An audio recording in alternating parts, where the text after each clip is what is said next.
opportunity to say, I am so sorry that happened to you. It's wrong.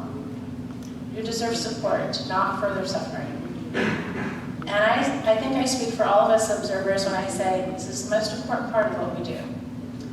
Oftentimes, us observers act as conduits for information. Southern California is steeped in beautiful altruism, and after a short conversation, you can usually get an idea of what next steps might look like, which organizations to direct them to, how they can go about applying for help, and what to expect from that process. Just as important, we're there to remind our neighbors that have received these very scary notices to appear, that we see them, we're here, and we're committed to finding a way to help. Most of us don't have formal law backgrounds, but we're able to share resources, listen, and provide a bubble of safety and a kind smile. I have had the privilege of feeling safe most of my life, and it's been incredible to learn how powerful a calm and peaceful presence can be for people navigating the terrifying possibility of deportation. Because our court observation group is so organized, and my fellow volunteers are so reliable, we've been able to move into data collection and tracking new DHS strategies. Information is power, and we hope the more we learn, the more skillfully this legal process can be navigated. After all, these people are our friends and neighbors, and I'm confident I speak for the room when I say we want them here. We want them to stay, to feel welcomed and loved, and to thrive. If I can relay anything today, it's the immense amount of gratitude we as observers have for CLUE and the phenomenal people that run it. We've all felt helpless lately. Maybe not lately, maybe for a long time. And that can be a paralyzing place to be. But CLUE has given us an outlet for that need to participate in something good, and something humane. Being a constant, peaceful presence at court has allowed us to take that deep need to help and give it direction and purpose. So if there's anyone here that knows what I'm talking about, don't stay there in that painful, dark space. Let it be the spark that lights a fire of directed, meaningful, and love-informed activism. And I'd like to give a heartfelt thank you to Jennifer Carrera, wherever she is.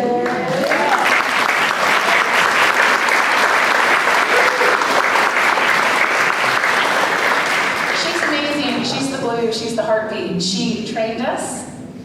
She maintains our scheduling website. She has made sure that we all have opportunities to gather. She's identified new ways for us to help. She's so jazzed and energizing to be around. I know we all feel young and cool when we hang out with Jennifer. And we also feel that we're making a difference. So I just from the bottom of my heart, thank you so much.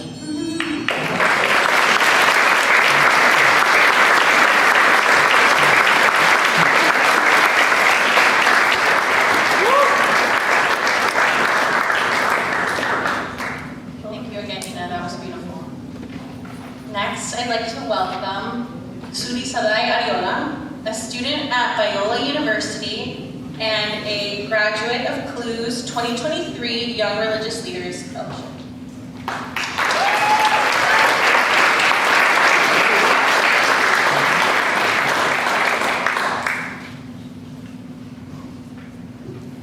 Hello everyone, my name is Sadai Ariola. Before university, I had never met a Trump voter personally. They were as mythical to me as the boogeyman. That is until university. And then, I was confronted with this white Christian nationalism that I had never met.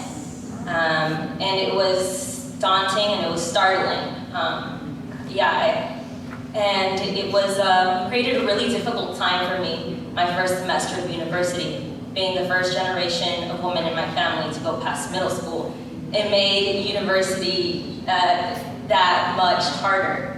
That is, until I took a class with Thomas Christ titled Ethics of the Sermon on the Mount. It was incredibly transformative. To be able to connect my passion for justice and God's call to do justice in his class. We learned that the ethic of Jesus is to love God and love your neighbor as yourself. Later that semester, Thomas Chris connected me to Glue. I then became a Young Religious Leader Fellow that summer, and while helping to monitor a mass civil disobedience on Sepulveda Boulevard for the tourism workers, I met Brad Christerson, who was getting arrested that day. Along with Thomas Chris. Thomas Chris and Brad Christerson, you both in the classroom, seeing you both and learning from you both in the classroom and witnessing you live out God's kingdom in the classroom and beyond it, loving God and loving neighbor, has been the highlight of my 4 years at university. Here in this moment before everyone, I want to say that you both have loved well. Professor Thomas Chris and Brad Christerson have been integral to CLU's accompaniment work. They have accompanied immigrants in the courthouse, workers at delegations, and showed up for community members on the picket lines, and so much more. They have transformed countless lives of students like mine. They are experts in their respective fields, but most importantly, they put into practice what they preach. And they do so very humbly, and with so much passion and care. With that, it is my honor to introduce two of these this year's Architects of Justice, Thomas Chris and Brad Christerson.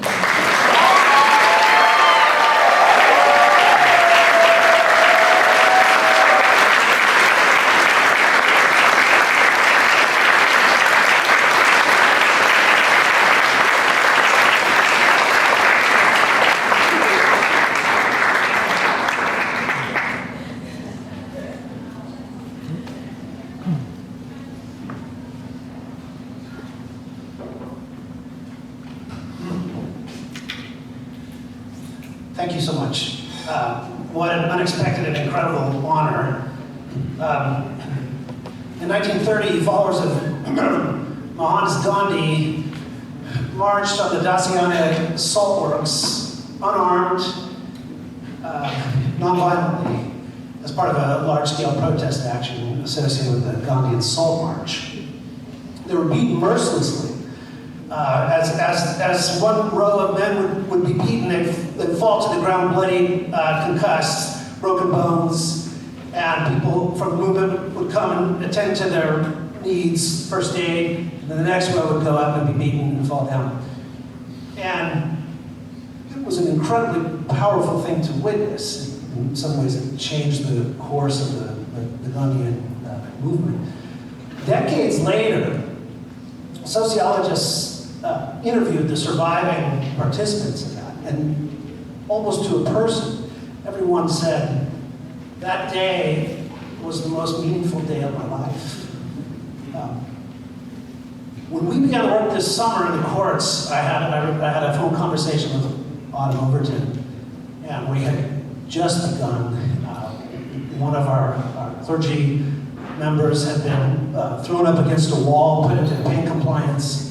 It was clear that the work we were doing was going to come at a cost.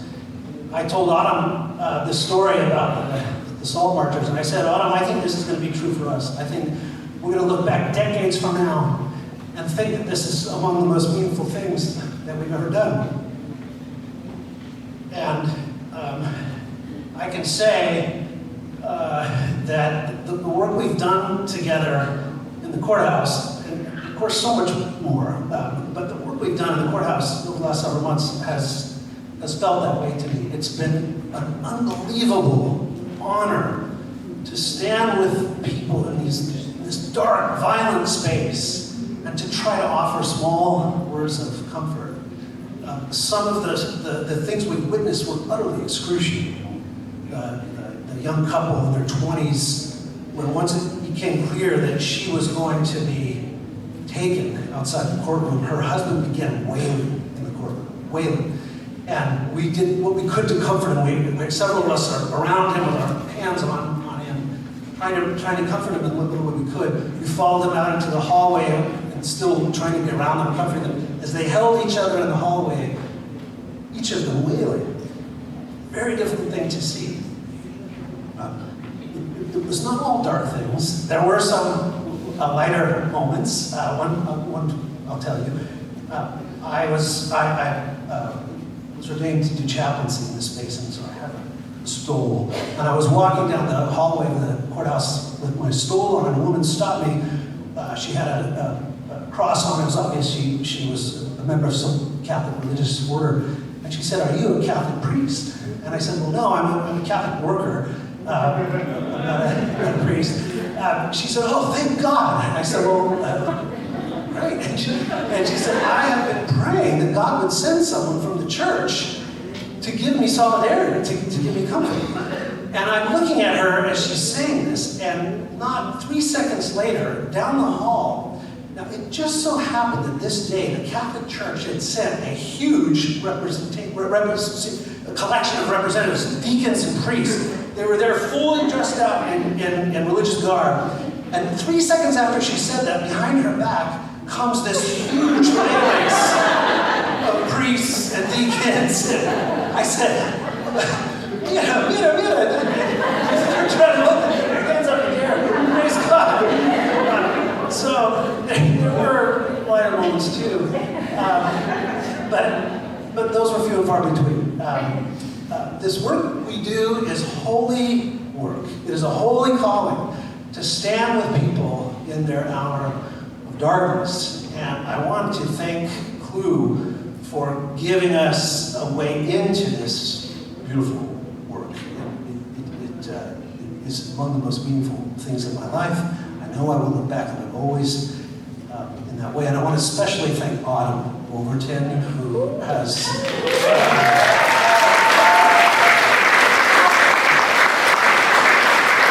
it's very hard to overstate the influence that Autumn has had on so many of us. And so thank you, Autumn, for giving us a chance to step into this holy calling. And again, thank you for this award, and an unexpected and incredible honor. And now to my colleague, Brad.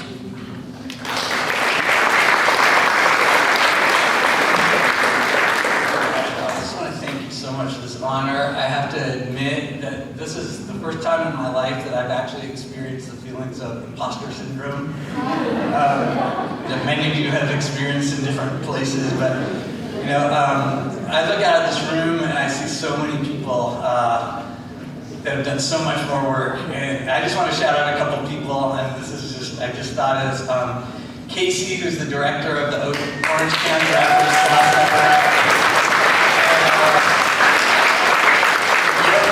Guillermo Torres in the back.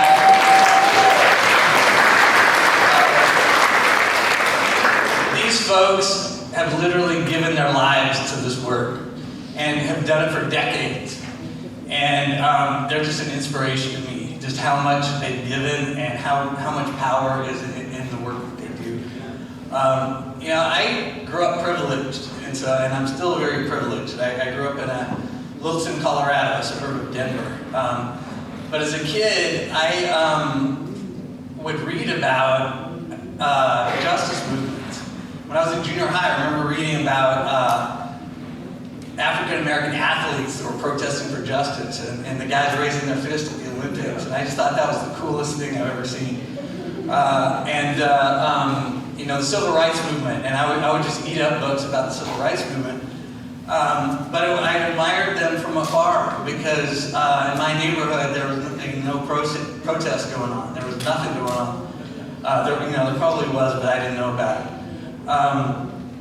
And so I continued that journey. I was kind of a nerdy kid, loved to read, and was good at school.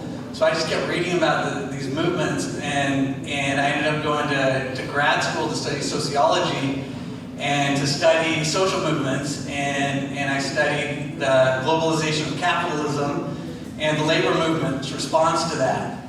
But again, it was still from afar. I wasn't involved in any of these movements because I didn't know how. I didn't know how to actually be a part of it.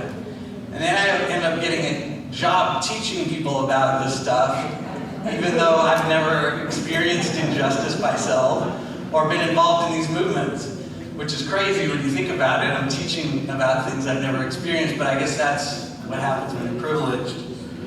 But I've always wanted to be involved, but there was just no on-ramp, there was no bridge. But about 15 years ago, I was introduced to Clue.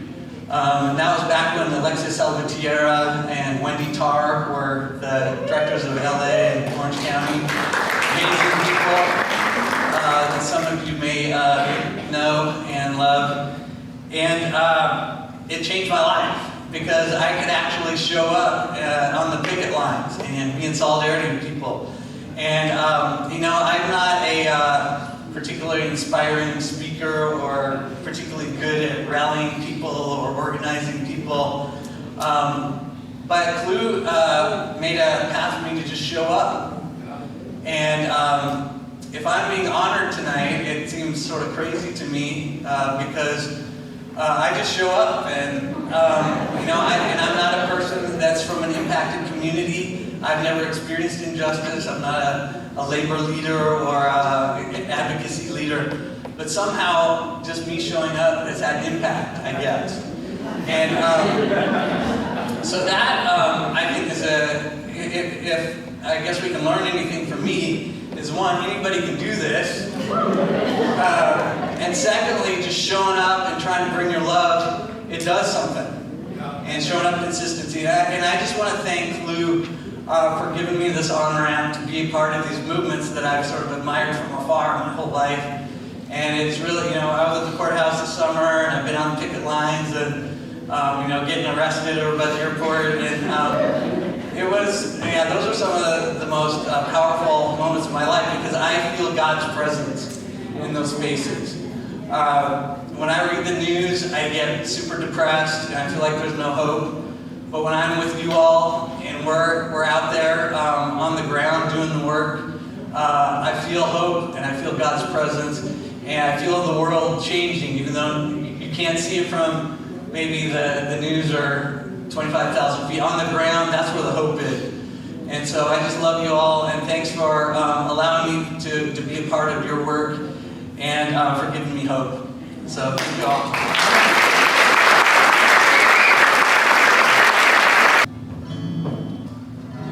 Thank you.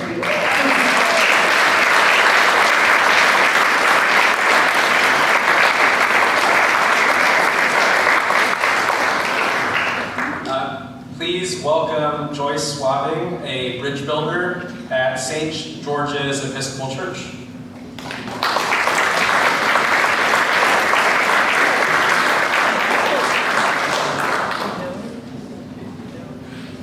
Hello, beautiful people. In this wild and wacky, yet wonderful world we live in, it is a blessing to take time out to recognize folks who are often invisible. As we order our venti extra hot cappuccino or our caramel concoction with oat milk, without even a please or a thank you. Folks wearing green aprons who are spoken to instead of being spoken with, across the counter and behind the cash register. It is imperative that we see them and recognize their dignity. They hustle to get our orders just right and serve us with a smile.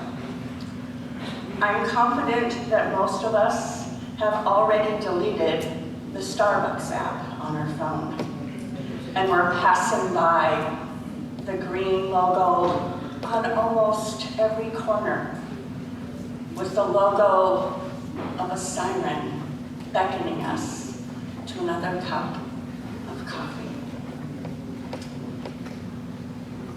We'll pass them by until they get a fair contract.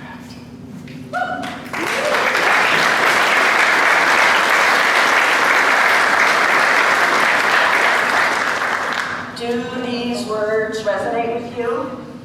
To inspire and nurture the human spirit, one person, one cup, one neighborhood at a time. My dear friends, this is the Starbucks mission statement.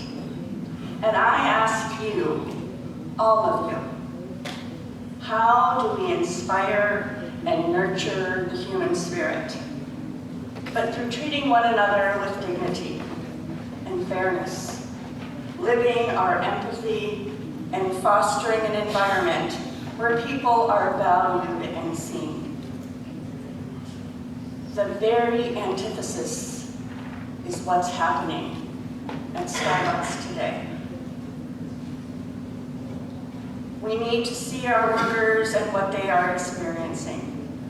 I am but a very humble, insignificant cog in the wheel, and I'm honored to stand here with the amazing workers in front of their former workplaces as they hold signs asking for a fair contract and to be treated with dignity. It takes so much strength and courage to fight injustice. The workers who stand before us this evening exemplify courage, sacrifice, determination, guts, resilience, and heart. They are beacons of strength, mightier than any triple shot of caffeine. It is with an incredible sense of solidarity that these workers continue to stand together against challenging and heart-wrenching odds. Brene Brown says it much better than I. Courage starts with showing up and letting ourselves be seen. We see you, Starbucks workers, and we will continue to see you and stand with you until you get a fair contract with higher pay and better staffing and hours. I am humbled to present the award to the real stars who aren't afraid to buck the system. Thank you.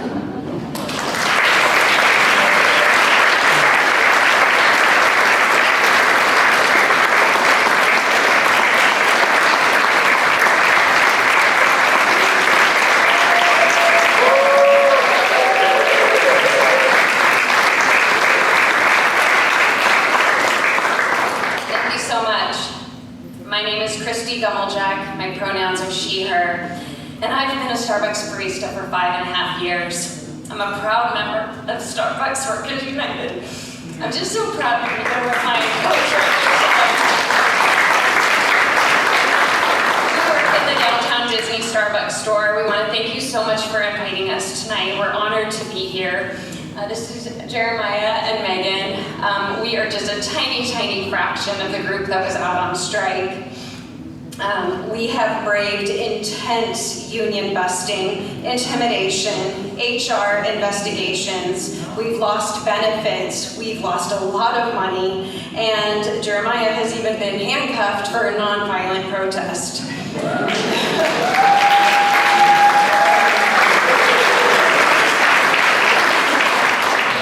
Our store, the downtown Disney Starbucks store, is a corporate store. It's not run by Disney. Our store is the biggest, the busiest, the highest grossing Starbucks store in this hemisphere.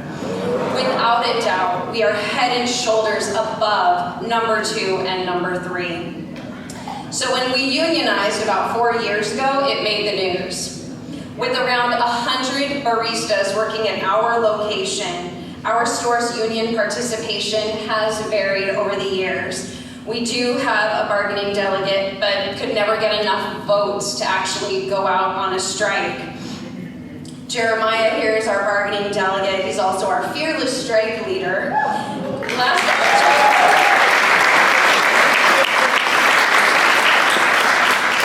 October, he asked me if I thought we would get enough votes to maybe finally do a strike on the Red Cup Rebellion Day in November, and I said, absolutely not. No way. It's not gonna happen. But we did. Just 1 month later, after a series of new policies from our CEO, such as taking away our employee restroom, which our pregnant barista was very frustrated with. During peak, our bathroom lines get so long that the company now wants us to walk up downtown Disney and use the Disney restrooms by Wetzel's Pretzels. Yes, then our store management also made a lot of missteps in that month, like not turning off our mobile orders, and our wait times went up to over an hour with over 100 drinks in the queue, letting it continue even after a customer put hands on one of our baristas. Finally, after yet another incident where we didn't feel safe, the entire store walked out on November 8th. This was 5 full days.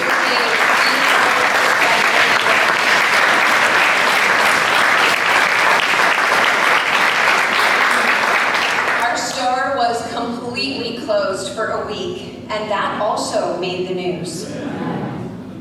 We were on strike for a total of 114 days, the longest in Starbucks history.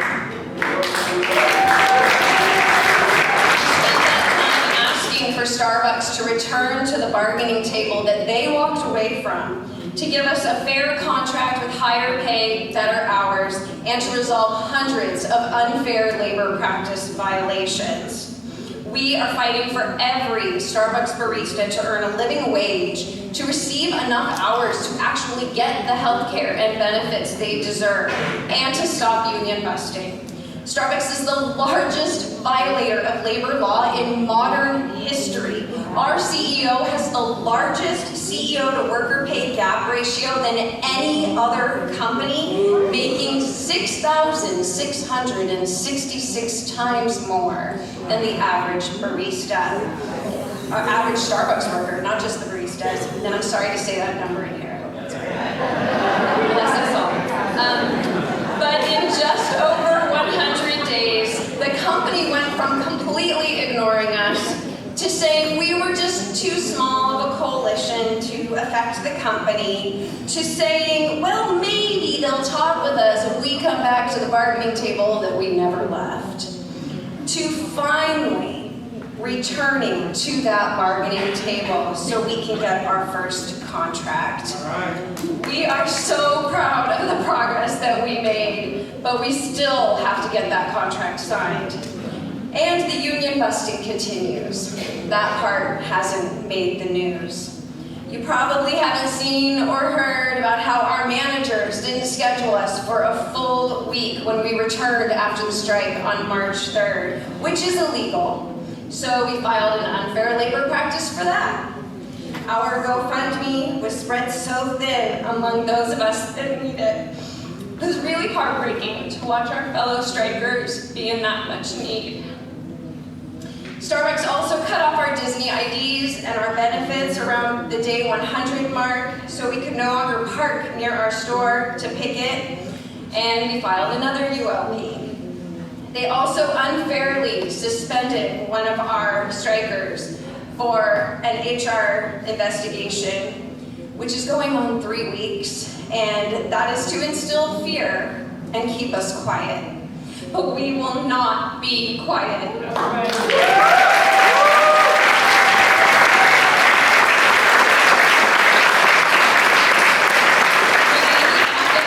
But we will not give in for this fight for justice. Clue was an early supporter of ours. The first little explanation of the strike I ever gave was at the Clue meeting at the Unitarian Church in Long Beach a week into our strike. We had a brand new GoFundMe, and after the meeting, we received some donations. We also received some grocery gift cards that we gave to partners in need, including one of our striking baristas who's on SNAP benefits and cares for an elderly parent. Clue has prayed for us, helped at our rallies, invited us to give updates, donated to us directly, loaned us church space for a strike kitchen, and even confronted our managers on our behalf for us over their withholding of our benefits. During our strike, and even now as we are dealing with more retaliation from the company, Clue has supported us spiritually, monetarily, and physically, showing up bravely to fight with us for justice.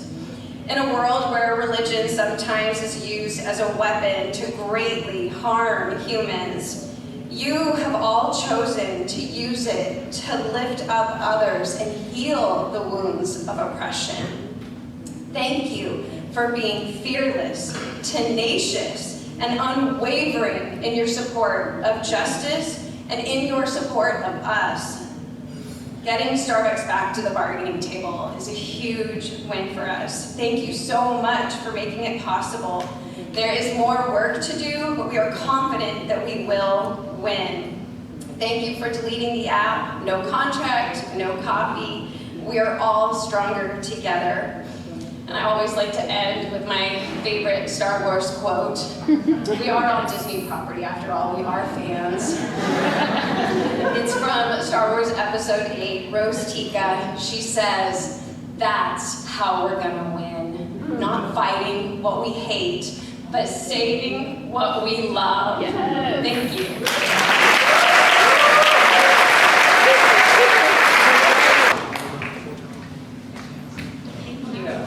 We are now pleased to welcome Clue's Executive Director, Reverend Jennifer Gutierrez, to the stage.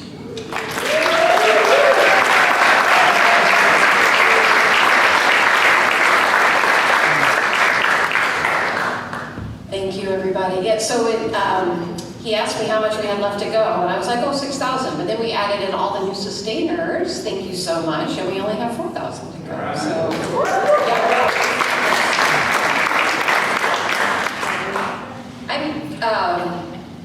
Before I get into my, hopefully inspiring speech, I just want to thank some people. One person I want to thank is our development director, Jackie Weber.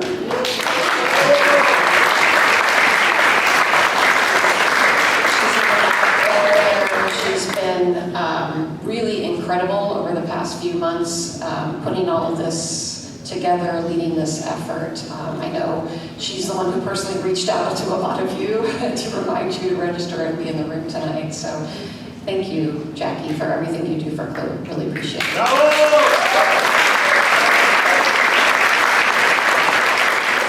I also want to recognize Reverend Kara Howard, who you've probably seen in the back, handling a lot of the logistics for today, and Reverend Jeanette Hara, who comes and helps us with this event every year. I think this may be the last time she does it with us, so just want to give them both a shout out as well for all the work.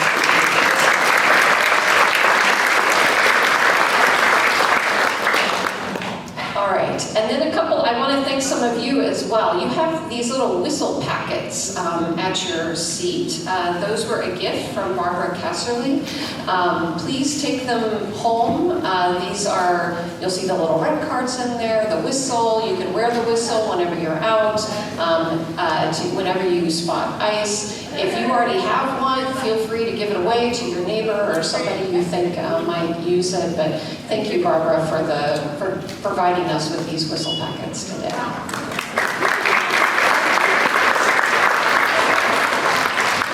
And then you already heard from Erin Moncure earlier. She was one of the court observers who came up and spoke. But she's also the one who provided the lovely California poppy seeds, that are the sprouts, I should say. They're no longer seeds on the tables.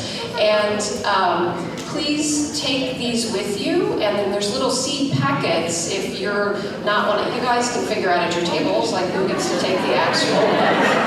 Y'all, I trust you in the spirit of nonviolence,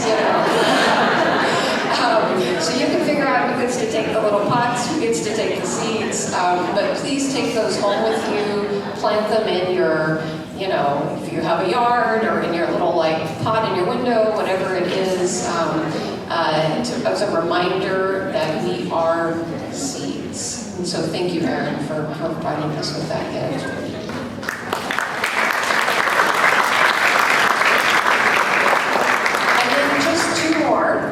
Thank yous.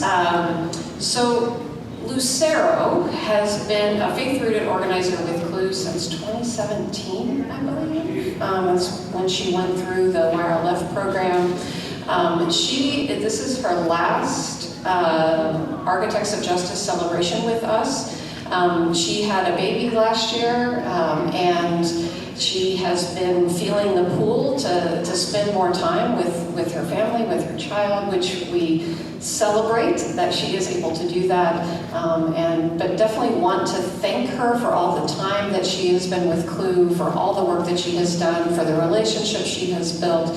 And I have a picture here that we want to give her, so you can't hide in the back, Lucero. You actually have to come up.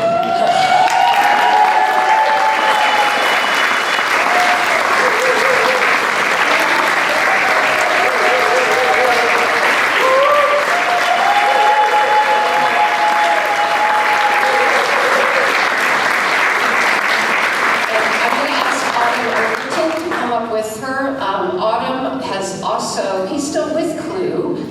This one's yours.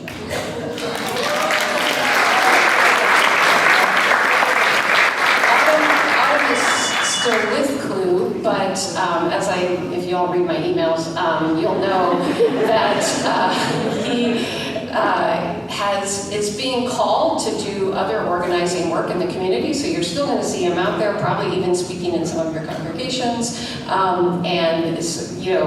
He's welcome to kind of build on all those relationships he has with all of you to do that work. And so he has switched to a part-time position with Clue, and he's going to be more behind the scenes, helping us with our database and some of that more behind the scenes work. But I also want to thank him for all the relationships he's built, the work that he has done out in the community with all of you. So thank you, Autumn.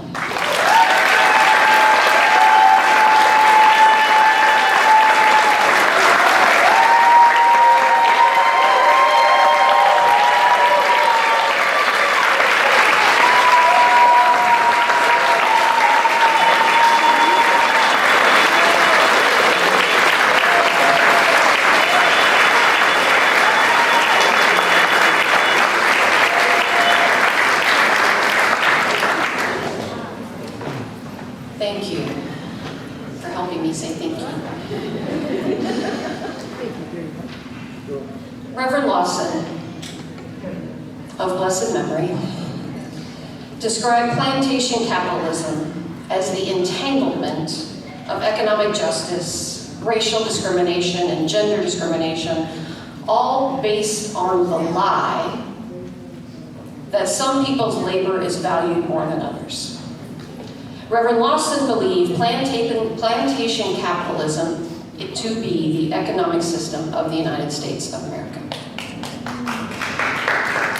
Plantations in the antebellum South were places of extreme violence, based on the lie that some human beings are worth more than others. The lie that some human beings were made in the image of God and others were not. The lie has continued throughout our history, overvaluing the worth of white men that sit in offices and make decisions based on stock prices and shareholder value. This lie is seen in a lot of our labor struggles today. So you already heard about the wage differential from the CEO of Starbucks. So in 2024, he received $97.8 million in compensation, 1 year. The median employee at Starbucks received $14,674 a year. Now, those workers would have had to start working 6,000 years ago to earn what the CEO earns in just 1 year. 6,000 years ago. That's the end of the Stone Age.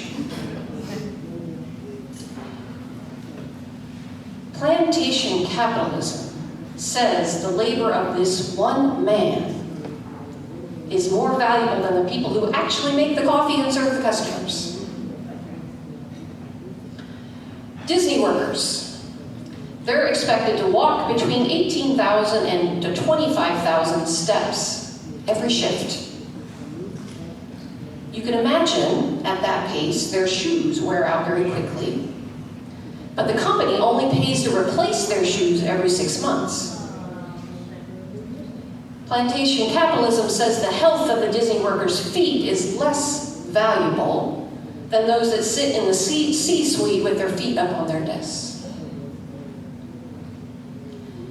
USCW 324, their grocery workers have been organizing at a grocery chain, which will remain unnamed at this point, but they have stores across Long Beach and Orange County, and they're demanding union representation.